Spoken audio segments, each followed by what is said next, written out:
Bismillahirrahmanirrahim. Assalamualaikum warahmatullahi wabarakatuh.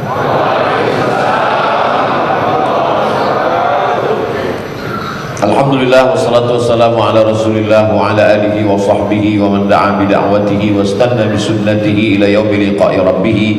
Subhanaka la ilma lana illa ma 'allamtana innaka antal alimul hakim. Rabbi shrah li sadri wa yassir li amri wa hlul 'uqdatam min lisani yafqahu qawli. Mengambil barokah dari sebelah kanan yang sama-sama kita hormati, anak kita, guru kita, kebanggaan kita, Al-Quran beserta makna berada di dalam kepalanya, dipilih oleh Allah Subhanahu Wa Taala untuk mengambil iktibar pelajaran buat kita bersama, membuat saya Abdul Somad merasa malu dengan segala kekurangan kita, kelebihan yang diberikan Allah kepadanya. Ananda Muhammad Najah. Mudah-mudahan kehadiran beliau melimpahkan rahmat barokah untuk kita. Di sebelah kanan saya Ketua Kadin Nusa Tenggara Barat, Bapak Haji Paurani SE, Sarjana Ekonomi, MBA, Master, bisa apa aja.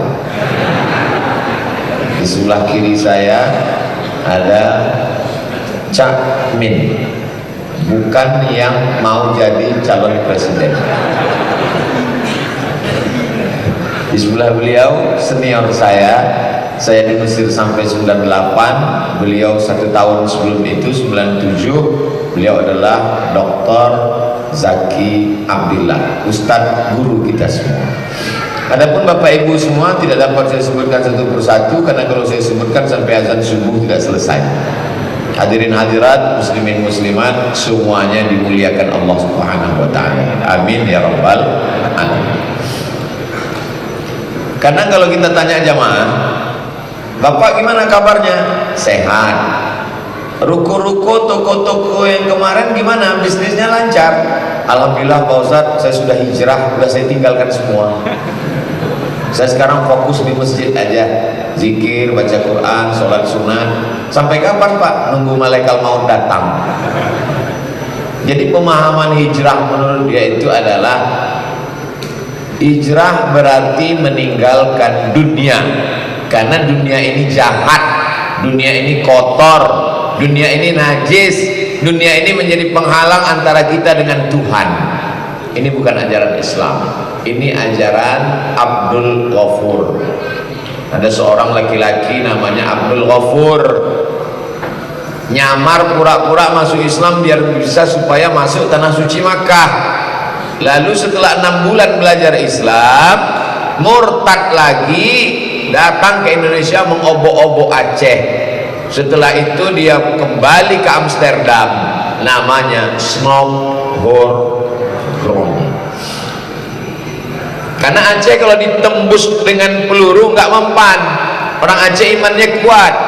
Apa kata Tengku Umar di Maulabo?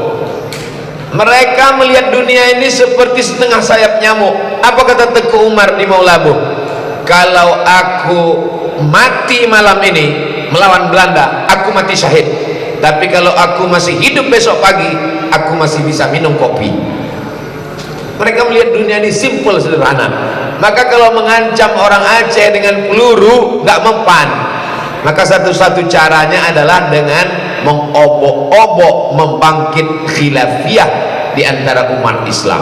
Jadi kalau ada orang sekarang yang hobinya mengobok-obok khilafiyah di antara umat Islam, itu bibit-bibit dari Snowhorn.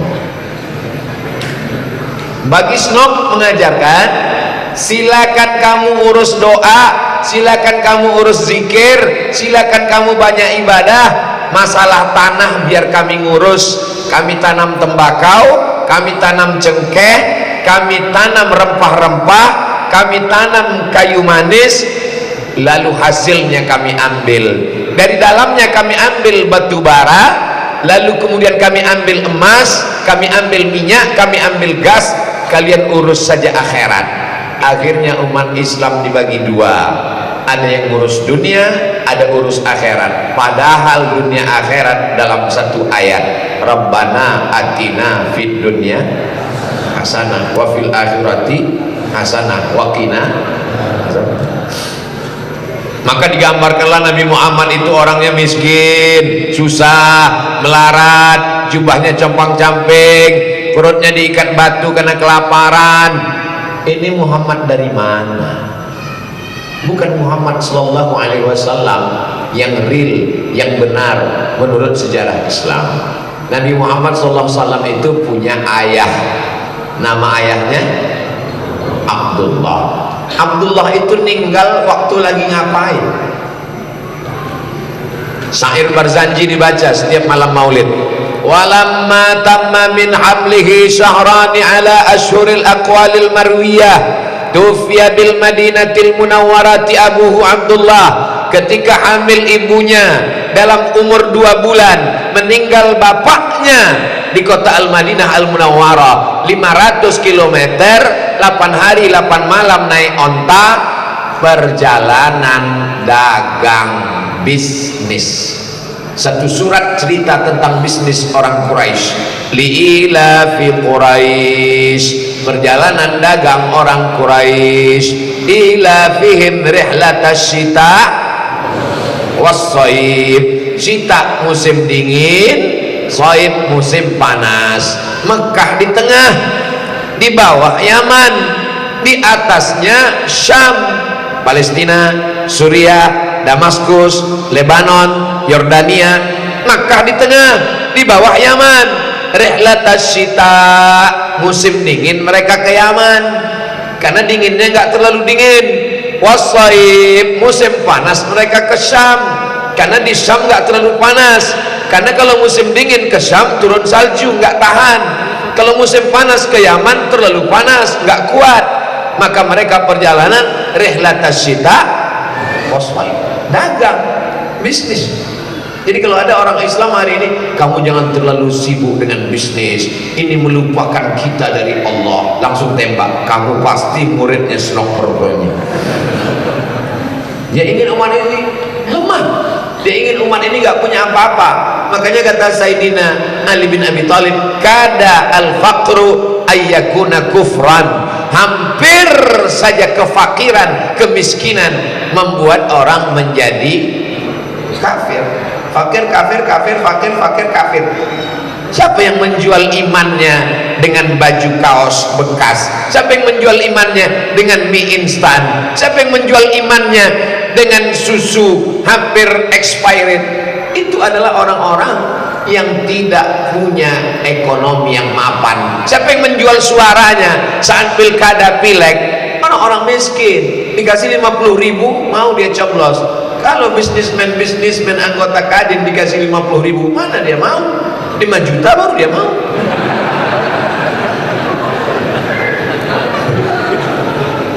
Oke, kita sudah kaji ayah Nabi Muhammad SAW, namanya Abdullah. Abdullah itu meninggalnya waktu dagang.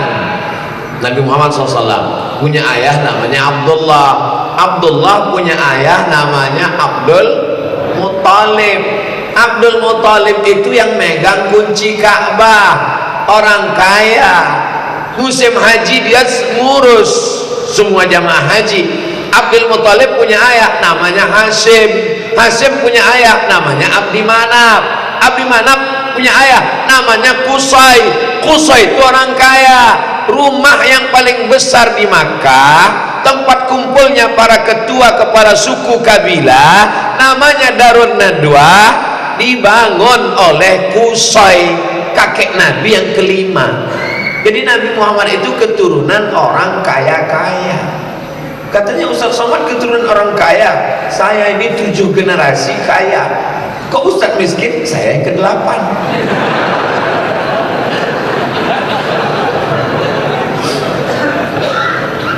Jadi kalau ada orang mengatakan Nabi Muhammad itu tidak, oke, dari sejak kakek-kakeknya. Begitu turun tentang riba, riba nggak boleh, haram. Riba siapa yang pertama kali diharamkan Nabi? Riba Abbas. Abbas itu siapa? Abdullah bin Abdul Muttalib, Abbas bin Abdul Muttalib, Abu Talib bin Abdul Muttalib, Hamzah bin Abdul Muttalib. Abbas itu paman Nabi, saudara kandung bapaknya. Kerjanya apa? Riba. Makanya yang pertama kali turun ayat riba, yang dilarang itu adalah pamannya, Riba Abbas. Jadi keluarga ini memang keluarga yang terkait dengan bisnis. Bagaimana dengan Nabi Muhammad SAW? Kakeknya, ayahnya, kakek kelima, pamannya, dia sendiri bagaimana? Dia nikah dengan Khadijah, bukan ketemunya pas tablik akbar. Jadi Khadijah ini kan punya barang banyak, tapi perempuan itu memang nggak pergi jauh-jauh, dia di rumah. Barang dagangan ini siapa yang mau bawa silakan, yang mau bawa silakan, jual lah, tapi nanti hasilnya bagi dua. Itu dikenal dengan mudharabah, bagi hasil. Sekarang pun udah ada tuh reseller, dia nggak punya barang, cuman modal air liur aja, dia cuman modal grup nanti dapat sekian. Itu udah ada sejak zaman dulu. Lalu kemudian heran Khadijah, setiap kali barang ini dibawa kok lakunya pesat, luar biasa barang ini laku. Lama-lama Khadijah nanya, ini siapa yang bawa barang ini? Ada anak muda, siapa namanya? Muhammad. Yang mana orangnya? Itu orangnya. Ketika Khadijah lihat,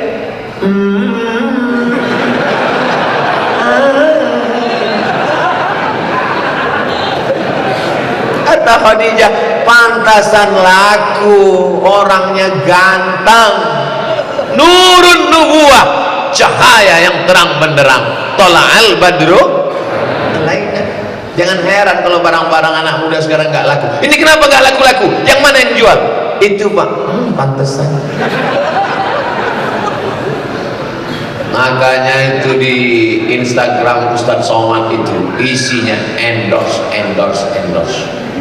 Bagi yang nggak tahu berarti belum follow. Ketemu sama jamaah gula merah, endorse. Anda ingin menikmati gula putih takut kena gula darah, solusinya gula merah, dapatkan nomor berikut ini.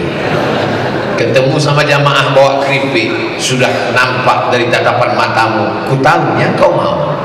Anda penikmat keripik, kabar gembira, dapatkan keripik ini dimanapun Anda berada, hubungi nomor kontak berikut ini. Kenapa Ustaz endorse itu semua? Saya ingin mengembalikan umat ini ekonominya, belanja ke warung tetangga. Kalau ceramah saya cuma ngajak sholawat, orang nggak marah. Kalau ceramah saya cuma ngajak sholat tahajud, orang nggak marah. Kenapa orang marah? Ceramah Abdul Somad yang paling dimarah adalah belanja ke warung tetangga, walaupun mahal jangan nawar. Belanja ke warung tetangga, karena kalau dia kaya anaknya akan sekolah, kalau dia kaya dia akan bantu fakir miskin, anak yatim. Jangan buat orang kaya mencari kaya, tapi buat orang Islam mencukupi kebutuhan. Allahu Akbar. Itulah yang buat orang marah. Satu-satunya kadin yang berani ngundang nih.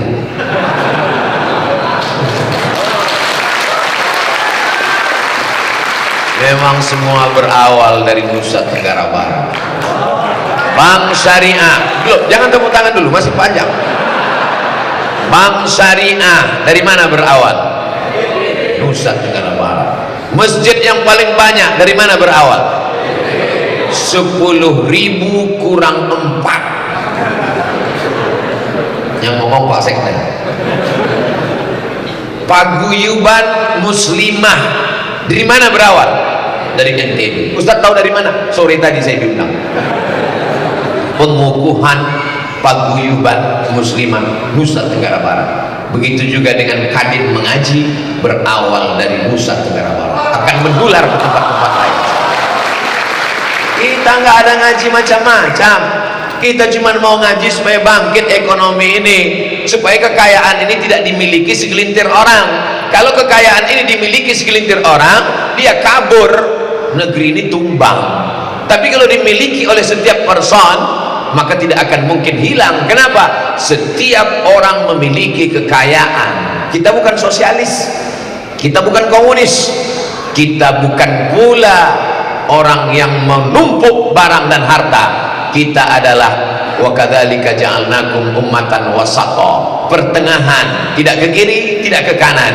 Kita adalah agama yang diajarkan ada fikih sholat, puasa, zikir, baca Quran, tapi jangan lupa ada fikih muamalah, dagang, jual beli, gadai, utang piutang. Justru yang paling panjang ayat dalam Al-Quran, Al-Baqarah 282, ya ayyuhalladzina amanu, hai orang-orang beriman, idza tadayantum bidainin, kalau kamu menjalin transaksi hutang piutang, ila ajalim musamma, sampai batas tertentu, faktubuh, tulislah. Padahal ketika itu yang bisa nulis cuma 40 orang, hadis saja tidak ditulis, ayat Quran ditulis di pelepah korma, tapi ayat yang turun justru tentang hutang piutang, uang, duit, benda, harta. Mau pergi haji, duit. Sodakoh, duit. Man bana masjidan, siapa yang bangun masjid, banallah mithlahu baitan fil jannah, siapa yang bangun masjid, dibangunkan Allah satu tempat di surga, duit. Kalau mau dekat dengan Nabi, ana wa kafilul yatim kahataini fil jannah, aku dan orang yang menyantuni anak yatim seperti ini di surga, duit. Amal yang mengalir, sholat duha putus, sholat tahajud putus, tapi ada amal yang mengalir, apa dia? Shadaqatun jariyah, duit. At'imut ta'am, beri orang makan, duit. Absus salam, ucapkan salam, nggak perlu pakai duit. Tapi at'imut ta'am, berikan orang makan, duit. Pahala yang mengalir setelah kematian, duit. Jadi kalau begitu yang paling layak cepat masuk surga adalah orang yang punya duit. Hari ini kita diajarkan untuk supaya lemah, bahwa kita mau mati, gak usah diurus pasar, jangan diurus ruko, kita besok pagi mau mati, iya kalau mati, kalau enggak. Lalu kemudian Nabi Muhammad SAW menikah dengan Khadijah. Berapa maharnya? Kata Syekh Safiur Rahman Al-Mubarakfuri dalam kitab Ar-Rahim Al-Maktum, lomba musabaqah nulis sejarah Nabi juara 1 dari India diadakan di Makkah Al-Mukarramah oleh OKI, organisasi konferensi Islam, Rabithah Alam Islami. Maharnya, saya sebetulnya segan untuk mengungkapkan ini karena ini nanti bisa merusak harga mahar di Nusa Tenggara Barat. Kasihan yang jomblo-jomblo. Tapi nanti saya imbangi dengan beberapa hadis untuk menetralisir. Maharnya isruna bakarah, 20 ekor onta. Satu ekor onta paling murah 50 juta. Sebenarnya lebih daripada itu, tapi karena kita udah lama kenal, udahlah 50 aja. Kalau satu ekor 50 juta, 10 ekor 500, 20 ekor berarti 1 miliar. Saya yakin yang belum nikah detak jantungnya udah mulai nggak normal. Mudah-mudahan ceramah Ustaz Somad ini nggak sampai ke calon mertua. Tapi diimbangi dengan hadis yang lain. Perempuan yang paling baik adalah aqalluha mahran, yang maharnya paling rendah. Nah, gimana? Udah agak tenangan kan? Saya cuma mau cerita bahwa Nabi Muhammad SAW anak muda umur 25 tahun, nikahnya mahar 20 ekor onta ditambah dengan beberapa auqiyah emas, hampir mencapai 2 miliar. Kira-kira kalau anak muda 25 tahun nikah maharnya nyaris 2 miliar, orang kaya apa orang miskin? Kaya. Yang miskin itu bukan Nabi Muhammad, umat Nabi Muhammad. Aku nikahkan engkau dengan anakku dengan mahar seperangkat alat sholat dan kitab suci Al-Quran tunai. Itu kita. Anak-anak muda sekarang lebih murah, kupinang kau dengan bismillah. Tak memodal. Ketawa dan aja. Beginilah Islam ini. Islam ini bukan agama orang fakir miskin. Islam ini luar biasa. Baru saja kemarin kita pesta hewan kurban. artis-artis berkurban satu sapi limosin harganya 300 juta 1 miliar. Nabi Muhammad SAW nggak artis tapi followernya terbanyak. Berapa kurban Nabi Muhammad SAW? Dia sembelih sendiri 63 ekor. Habis itu pisaunya dia kasihkan ke Sayyidina Ali, dipotong Sayyidina Ali 37 ekor.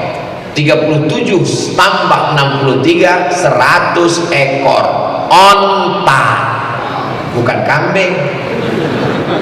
Berita ini belum sampai ke artis. Kalau sampai pucat dia. 100 ekor onta Nabi Muhammad SAW. Apa hikmah dibalik dia menyembelih 63? Setelah dia meninggal baru sahabat tahu, oh rupanya umurnya sampai 63 tahun. Dia tidak ingin 1 tahun kosong daripada kurban. Yang kedua, badannya sehat. Umur 63 tahun waktu haji wada itu dia sanggup menyembelih sendirian 63 ekor. Ustaz pernah motong, nih ketahuan belum follow Instagram. Kan ada videonya 2 tahun yang lalu saya motong bersama Juleha, juru sembelih halal.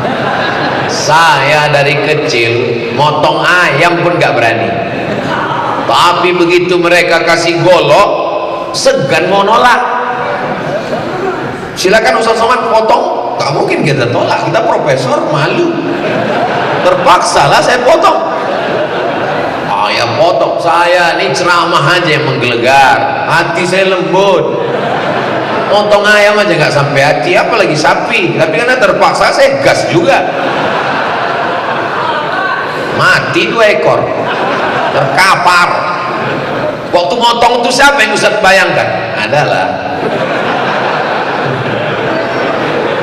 buzzer-buzzer yang ngejek saya itu.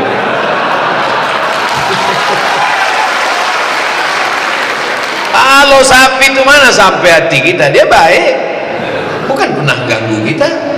Bismillahirrahmanirrahim, Allahu Akbar, selesai, tamat riwayat. 2 tahun setelah itu nggak mau saya potong. Setiap ada acara pemotongan, Ustaz nanti datang, syukron, terima kasih.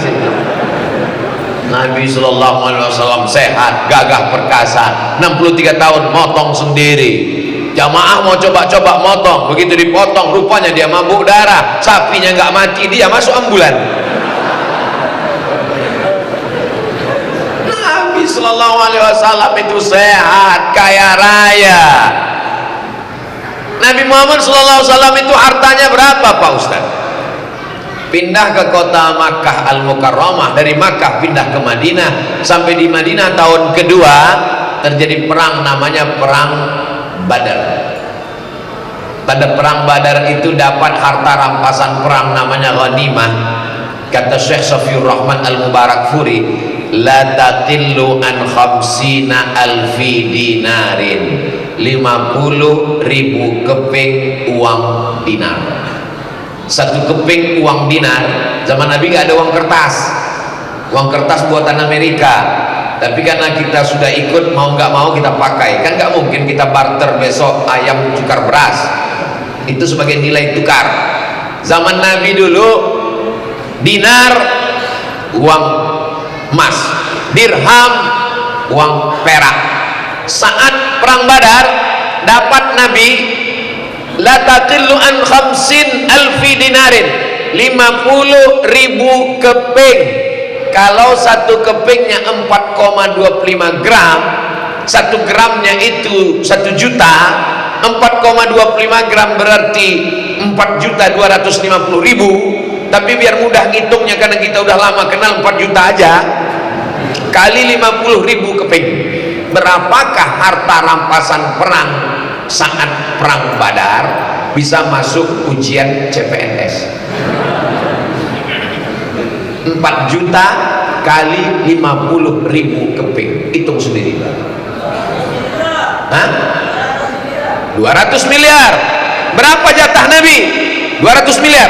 Wa'lamu annama ghanimtum min syai'in, ketahuilah kalau kamu dapat harta rampasan perang, fa inna lillahi khumusahu walir rasul. Nabi dapat khumus khamsah 5, khumus 1/5, 20%. Kalau 200 miliar, berapakah 20%-nya? 40 miliar. Betul? 40 miliar. Kira-kira kalau orang punya uang 40 miliar, kaya apa miskin? Tahun 2 Hijrah pulang bawa 40 miliar. Datang Fatimah Az-Zahra. Apa kata Fatimah? Ya Rasulullah, ya, suamiku Sayyidina Ali susah. Aku yang membuat adonan tepung gandum, aku yang nimba air minum, tolonglah kasih pembantu satu. Apa kata Nabi? Fatimah, sebelum tidur malam tasbih 33 kali, alhamdulillah 33 kali, Allahu Akbar 33 kali. Enggak nyambung. Minta pembantu dikasih tasbih, jaka sembung buat golok, enggak nyambung bro. Apa maknanya? Nabi kaya 40 miliar, tapi bukan untuk menyenangkan anaknya, dia pakai untuk dakwah Islam. Anak perempuan buah hati, belayan jiwa, anak kesayangan Fatimah. Fatimah minni, kata Nabi. Tapi apa yang dia kasihkan? Kamu sebelum tidur malam bertasbih, bertahmid, bertakbir. Apa maknanya? Walaupun badanmu lelah, tapi kalau kau bertasbih, bertahmid, bertakbir sebelum tidur, hatimu tenang. Walaupun duitmu banyak. Sekarang orang-orang kaya, pembantunya di rumah tuh sampai 10. Ada yang satu khusus ngorekkan telinga, lain telinga kiri, lain telinga kanan. Saking kan kayanya. Tapi pas tidur jam 2 malam nggak bisa tidur, matanya berkedip-kedip. Kenapa nggak bisa tidur? Insomnia. Kenapa? Hatinya nggak tenang. Ala bidzikrillahi tatmainnul qulub. Banyak berzikir niat Allah, hati menjadi tenang. Tapi kalau kita pergi ke Madinah, adakah istana Nabi Muhammad SAW yang terbuat dari emas? Nggak ada. Ada kursinya yang terbuat dari perak? Nggak ada.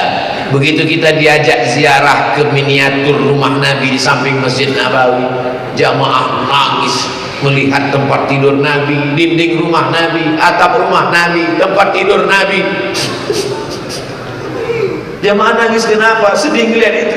Bukan, bukan. Sedih kenapa? Habis belanja. Meleleh air mata jamaah melihat tempat tidur Nabi yang amat sangat sederhana. Jangan katakan Nabi miskin, Nabi itu kaya raya, tapi hidupnya bersahaja. Itu yang tepat. Apakah Nabi itu miskin? Enggak. Apakah Nabi itu kaya raya sehingga menunjukkan segala sesuatu? Sekarang orang kalau ingin menunjukkan dia kaya, bagaimana? Outfit, berdiri dari mulai ujung kaki sepatu sampai ujung kepala topi, semua menunjukkan. Topi 10 juta, baju 50 juta, baru sebentar. Ini Pak Ustadz saya takut nih karena ambu rokok, ini mahal nih Pak Ustadz, 5 juta. Yang nanya siapa? Kalau kau kaya bukan bajumu mahal, kalau kau kaya bukan topimu mahal, kalau kau kaya bukan emasmu banyak. Kalau kau kaya, kau santuni anak yatim, fakir miskin 1000 orang, itu baru kau kaya. Kalau kau kaya, kau buatkan pondok pesantren tahfiz Quran free, gratis, itu baru kaya. Begitu yang diajarkan Islam. Yang di hadapan saya ini penampilannya biasa-biasa aja, duduknya di lantai, tapi uangnya pun nggak terlalu banyak.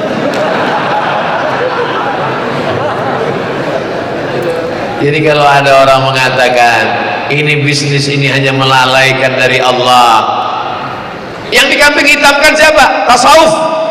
Orang-orang tasawuf itu meninggalkan dunia. Orang-orang tasawuf itu di Mesir ada seorang syekh mursyid tarekat Syaziliyah, dapat gelar doktor dari Sorbonne Prancis tahun 1940. 1977 diangkat menjadi Syekhul Grand Syekh Azhar, namanya Dr. Abdul Alim Mahmud. Mobil sedan yang paling mahal zaman itu milik Syekh Abdul Alim Mahmud, mursyid. Siapa mengatakan tasawuf meninggalkan dunia? Siapa yang meninggalkan tasawuf meninggalkan harta? Imam Malik bin Anas punya kereta kencana, Imam Malik gurunya Imam Syafi'i punya kereta kencana di Madinah. Datang Imam Sufyan Ats-Tsauri dari Irak mengirim surat, hai Malik bin Anas, kenapa kau hidup bermegah-megah, kereta kencanamu mewah, bukankah kita ulama diajarkan hidup sederhana dan bersahaja? Dijawab surat itu oleh Imam Malik bin Anas, aku memang punya kereta kencana, tapi tidak pernah kupakai sekalipun, karena tidak layak aku naik kereta kencana di atas, sedangkan ada jasad Nabi Muhammad di bawah tanah tempat aku lewat.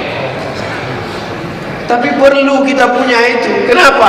Karena orang sekarang menilai kita dari gaya kita, dari pakaian kita. Imanuhum fi a'yunihim, iman mereka di mata mereka.